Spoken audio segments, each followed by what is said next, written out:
conflito que está tendo no Estado de Israel, essa briga Israel com aquele grupo de terroristas Hamas, Hezbollah, isso é uma briga que já vem desde o começo, desde o nascimento dos dois, os dois filhos de Abraão, Isaac e Ismael. Já brigavam desde o Ismael nasceu primeiro, depois veio Isaac e Sara disse a Abraão, manda Agar embora, né? Porque o filho dela está querendo tomar lugar. E Abraão despediu Agar. Mas desde aquela época já começou. E todo o Meio Oriente ali, o Israel, o Hamas, Hezbollah, todos aqueles países da Ásia ali, descendentes de Abraão, de Esaú. Mas não vai parar. Só vai terminar quando Cristo voltar à segunda vinda. Mas a Bíblia diz, o apóstolo João, mesmo o profeta Daniel, que viria um tempo de grande tribulação. Uma semana de 7 anos foi dado a eles, o povo de Israel, e falta uma semana.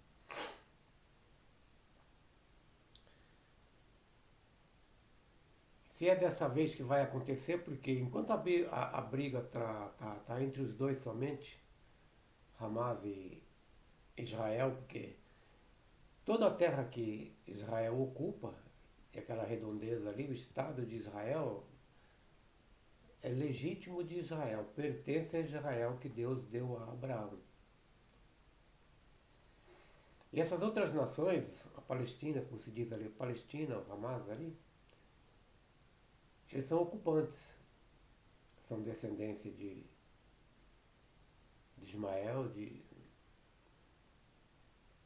enfim. E aconteceu deles tomar posse dessa terra quando Israel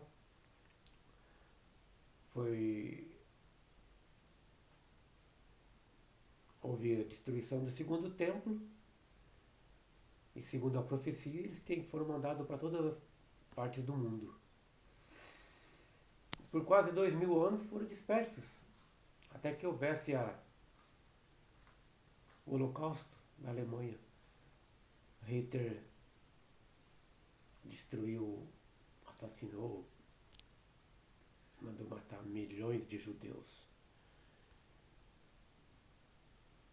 Então eles voltaram à terra. Mas durante todo esse tempo, Israel foi terra de ninguém. Não tinha posse. A Turquia, chamada então por outro nome na época, tomou posse e habitou ali por vários anos, 400 anos. Depois veio 1917, o exército inglês expulsou eles de lá e a terra ficou terra sem ninguém. Até que Israel voltasse,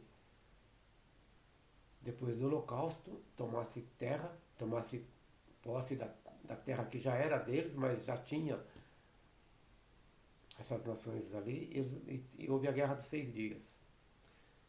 Aí ficou meio a meio.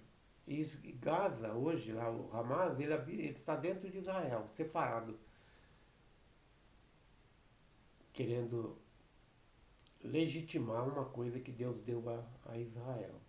Mas nem por isso também a gente vai dizer a terra de Israel, eles têm que fazer isso mesmo, tem que bombardear, destruir Gaza, nem vice-versa, nem Gaza também tentar, como fizeram, lançar foguete em Israel. Isso tem que ter um acordo, não vai parar sem vir um acordo de paz. Um acordo de paz, que a Bíblia diz, que Daniel diz que ele fará um acordo por uma semana de anos, 7 anos, até que venha o verdadeiro. Depois disso, o verdadeiro Messias deles. Mas antes tem que virar o enganador. Tem que vir o enganador. Não sei se é dessa vez, mas vai ser assim. Pode ter paz agora, mas vai continuar a briga até que entre numa briga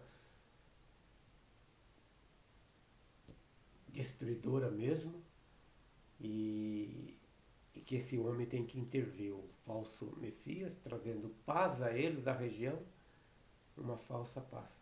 Mas o grande problema hoje enquanto eles estão brigando entre eles, tudo bem. Mas esses exércitos de fora, esses países querer entrar para participar, vira uma guerra mundial. Porque Estados Unidos é como Israel aliado dos Estados Unidos, ele já vai querer entrar. É uma lei. Um ajudar o outro, aliados. E se os Estados Unidos entrar, os aliados da Palestina vai entrar também. Não vão permitir que os Estados Unidos entre para ajudar Israel, para destruir eles, Hamas, e os outros países ficarem quietos. Os aliados vai entrar e vai ter uma guerra potente. Não sei se vai ser dessa vez ou se não vai, mas é profético. Quando? Eu acho que está perto. Agora, uma coisa interessante que em relação ao cristianismo, né? O cristianismo é uma servidão, a gente sabe disso. Porque o que estraga o cristianismo, a maneira da pessoa conhecer a Deus, a Cristo, o Salvador do mundo, eu digo sempre, é o líder. Aquele que coloca o povo debaixo de servidão. O líder. Todo mundo tem que adora a Deus, como o próprio Senhor Jesus Cristo disse à mulher samaritana. Virão dias que adorarão a Deus em espírito e em verdade, não em templo. Porque no templo as pessoas têm uma lei a seguir. E todo aquele que está dentro do templo tem que seguir aquela lei. E o líder impõe aquela lei às pessoas, como no cristianismo dos gentios hoje. Se você não fizer, você vai ser condenado. Isso não é liberdade. Isso não é a liberdade que Cristo tirou na cruz. A liberdade do seu povo, o povo judeu. E o gentio que nunca esteve debaixo de lei, hoje tomam para si essas leis, e os líderes colocam as pessoas trazendo medo ao que estão lá fora e ao que está lá dentro. Enquanto você está aqui, você está seguro, você está salvo, mas se você deixar de frequentar, você está condenado. Isso não é liberdade, é escravidão. Então o cristianismo é uma escravidão, uma adoração forçada, obrigatória. Isso não é adoração. O filho, quando ama o pai de verdade, ama, porque ama, não por obrigatoriedade. Se você não fizer, você vai apanhar. Eu vou te botar de castigo. É assim, mas o cristianismo é assim. Então, baseado nisso, está chegando um tempo do fim, a qual o Senhor Jesus Cristo disse aos seus discípulos que virá grande tribulação e virá uma perseguição. Uma perseguição. O cristianismo já toma para si. A gente vê vários vídeos, eu não assisto, mas a gente vê só o comecinho. A perseguição à igreja. A perseguição ao cristianismo. Então eu pergunto, qual a diferença? O que faz? Qual a consequência da perseguição ao crente, ao cristianismo? O que vai acontecer? O que resulta nisso? Não, porque o crente, ele se acha salvo, porque ele está dentro de uma denominação. Ele está adorando a Deus dentro de uma denominação. Então, se ele não, segundo o líder, se ele deixar de fazer, se ele deixar de frequentar lá, ele está contra a lei de Deus, ele não está salvo.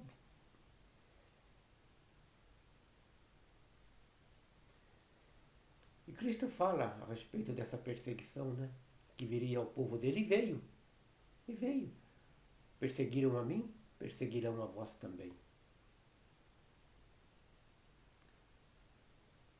E perseguiram os discípulos de Cristo quando ele ascendeu aos céus. Todos foram mortos. Todos não, a grande maioria, mas todos os apóstolos foram mortos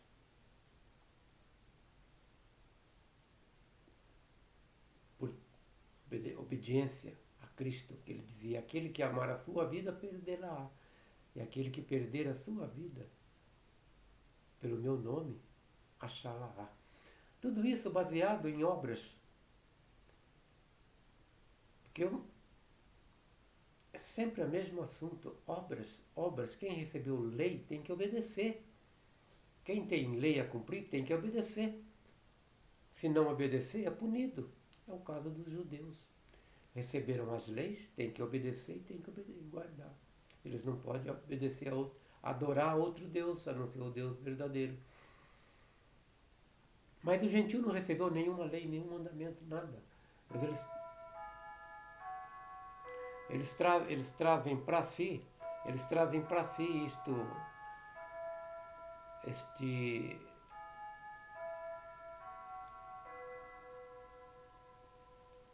trazem para si este sistema de adoração como se fosse para eles.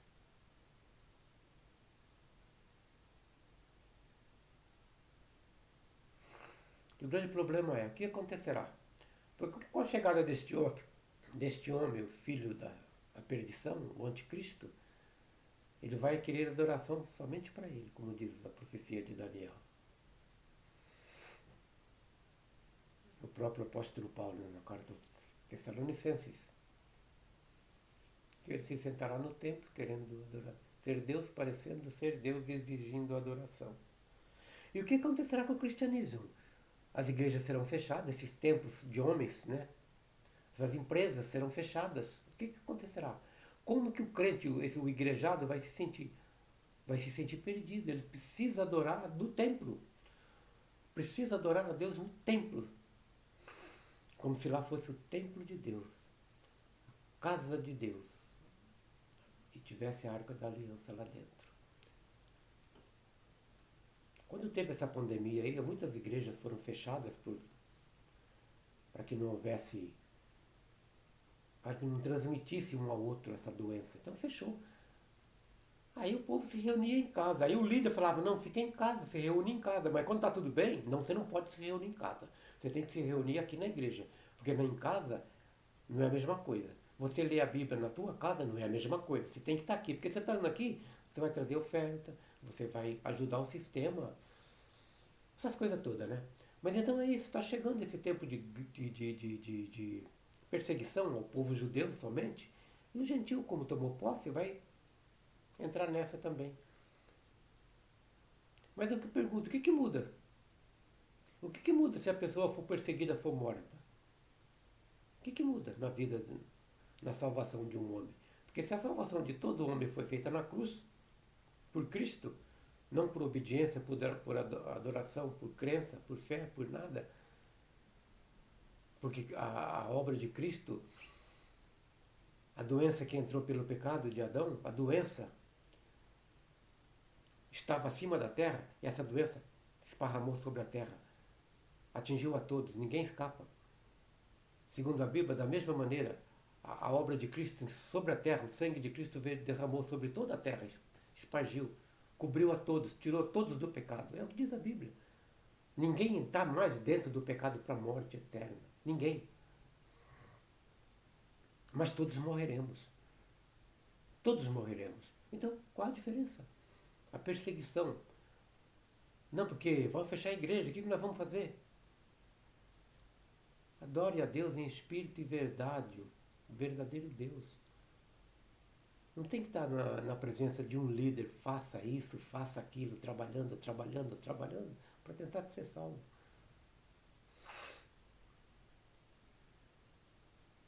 Porque o crente dentro de uma igreja se sente salvo. Fora da igreja, ele está em dívida. Mesmo dentro da igreja, ele não tem certeza da salvação. Porque vem dele. Ele acredita nele, ele acredita na fé dele que pode salvar ele. Mas como a fé é fraca, o coração é enganador, ele não tem certeza. Mas quando ele descansar na obra de Cristo, que a obra de Cristo foi completa para toda a humanidade, ele não pode desacreditar. Porque é real. Cristo morreu pelos nossos pecados. Foi sepultado e ressuscitou ao terceiro dia, segundo as Escrituras. Acabou. Não vem do homem. Isso é obra, mandamento de Deus, ordenança de Deus a Cristo. E ele veio para cumprir a vontade de Deus. E foi agradável ao Pai. Mas como o ser humano é religioso, ele precisa de uma religião, ele precisa crer em algo. Porque se ele não crê nada, ele se sente um perdido. Então ele precisa crer, mas não é o fato de você crer, é o fato de você crer debaixo de ordenança de homens, de líderes. Você não confia em você. Você é o que o homem diz.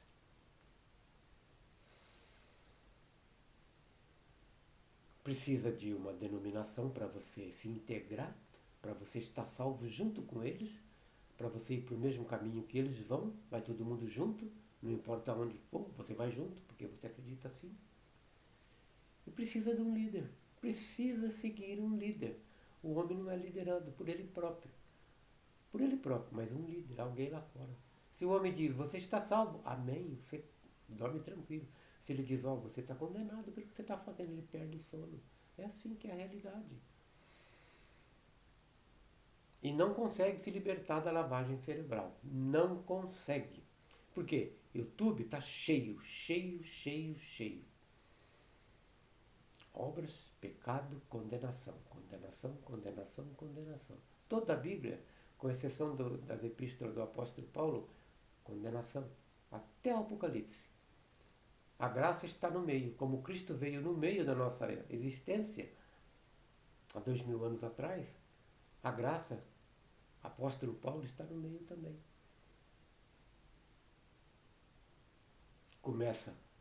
A Bíblia começa com Gênesis, logo Êxodo já entra a lei, e termina com Apocalipse, o apóstolo da lei, o apóstolo João. A graça está no meio, que é o tempo que nós vivemos hoje, salvação sobre todo mundo, não, digamos, opcional a quem quer receber. O sangue derramou por cima da terra, cobriu a terra com sangue. O pecado já não, para a morte já foi anulado, foi aniquilado, como diz o livro de Hebreus. Mas está aí. Chegando o homem do pecado, vai fechar tudo que é denominação, vai acabar tudo isso daí. Essas empresas vão ter que fechar todas vão fechar. E você vai continuar a sua vida. Você é salvo por aquilo que Cristo fez, não pela sua perseverança.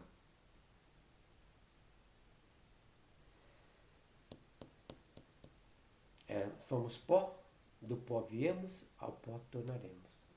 E aquele que nos criou do pó, ele tira do pó novamente e vivifica por Cristo. Não por nós, por nada. E o que fazer para fugir de tudo isso, dessa grande tribulação? Nada. Não há nada que ninguém possa fazer para evitar, para escapar. Nada. Porque se está ordenado o homem morrer, ele vai morrer. Mesmo no reino milenar de Cristo haverá morte.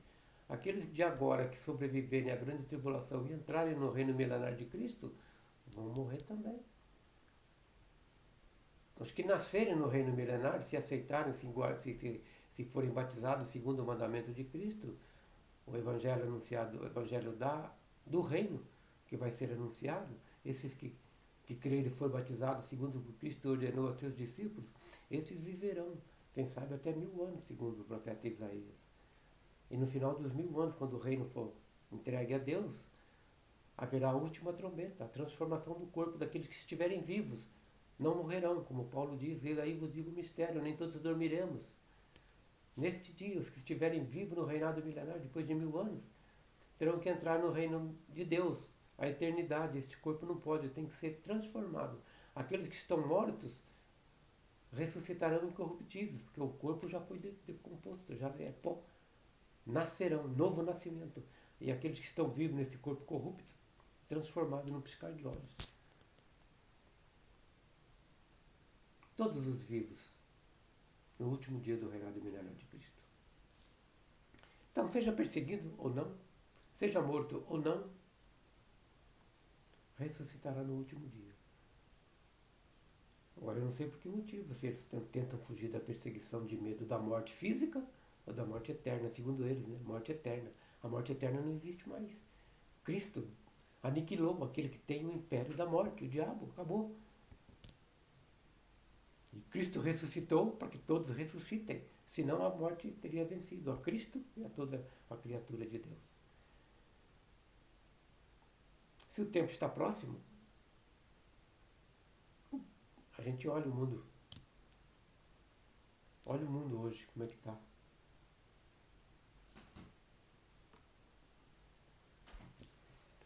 Nos anos 70, começo dos anos 70, a época dos hippies, a mocidade, 20 anos, 20 e poucos anos, era chamada de os cabeludos. A geração dos cabeludos. Cabeludos e calça larga na boca de quase 50 centímetros, varredores de rua. Eu era assim. Era uma coisa bonita. Mas passou um ano, 2 anos, 5, 10 anos, acabou. Voltou a ser o que era. Cortaram os cabelos, a calça voltou ao natural. Acabou. Mas e hoje? Hoje é a geração dos tatuados. Tatuados. Aquilo que era ruim, hoje é bom. Porque o bom se tornou mal. Hoje é moda. É tatuado, brinquinho no nariz, na língua, na sobrancelha. Meu Deus, que geração é essa? Aonde vai? É o tempo do fim, aonde vai? Não tem mais. A tecnologia, a ciência, que o homem se tornou inútil. Se tornou inútil, faz essa inutilidade achando bonito. É difícil você encontrar uma pessoa, a não ser uma pessoa de 60 anos, aí já idoso, né? Assim como eu. Mas a grande maioria se maquia essa tatuagem no rosto, no pescoço, nas pernas, no braço. E no tempo do inverno, eles ficam sufocados, porque eles tapam essa nojeira, essa porcaria no corpo. Mas no tempo do verão, eles deitam e rolam, mostram para todo mundo que eles são inúteis. Esta é a geração dos tatuados.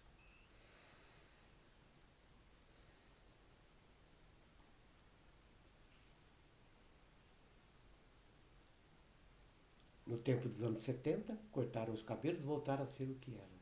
Não há mais lembrança. Só na cabeça das pessoas. E hoje? A tatuagem permanece.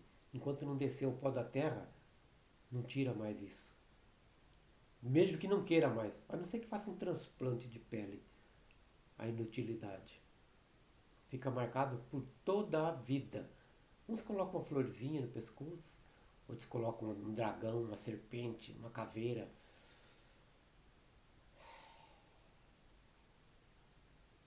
Mas é o que Romanos 3,10 diz, né? Inúteis é que nós somos. Tem aquele inútil,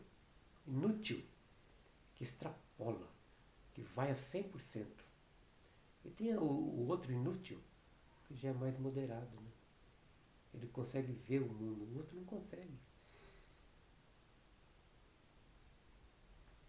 Países de outros países, essa porcaria de tatuagem é mínima. Você quase não vê isso. Você já viu um cidadão de cor tatuado? A não ser que ele tatue branco, né? Não tem. Já viu um asiático tatuado? Muito difícil. A não ser aqueles que fazem parte de uma máfia, de um grupo fechado. É uma marca para eles. Mas a população em geral não. Mas o brasileiro virou uma pandemia. Virou uma pandemia isso daí. Mas cada um faz o que quer, o corpo é seu, faça o que quiser. Né? Só que você acha bonito para você, indecente para o outro.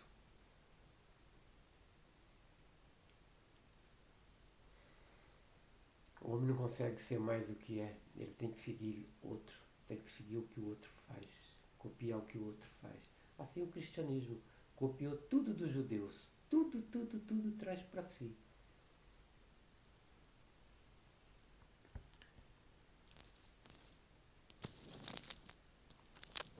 Vamos ver o que vai dar essa briga entre Israel e Hamas. Se persistir, não vai durar muito tempo. Vai entrar uma nação para ajudar o outro. Aí o negócio vai ficar feio. Pode ser que um líder lá de fora venha fazer uma semana de paz, como diz Daniel, né? Ele não vai dizer, olha, vamos fazer um pacto de uma semana, de 7 anos. Não, ele vai fazer um pacto entre as nações, como diz a profecia. Pacto de paz. E o mundo viverá uma paz, não vai ter guerra. Os primeiros 3 anos e meio. Depois, aí entra a chamada marca da besta, que o crente morre de medo. Morre de medo. Se você aceitar, você vai para o inferno. outra coisa de louco. Mas com marca ou sem marca, vai morrer do mesmo jeito. Vai morrer do mesmo jeito. Mas enfim. Vivemos a nossa vida esperando, assim como nascemos, morreremos. Enquanto Deus nos permitir estejamos aqui, estamos. E vivendo o tempo que Ele nos deu nesta vida.